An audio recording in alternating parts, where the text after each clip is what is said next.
Hey guys, this is Mateo with WTI and this is the Old Spice Pure Sport Deodorant. I work out about once a day at least, and applying this one once a day does the trick.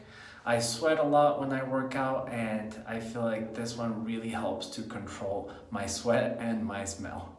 The scent of it is not very strong. It's actually, I feel like it's pretty neutral, but still masculine. It doesn't have a strong smell or scent, which I personally like.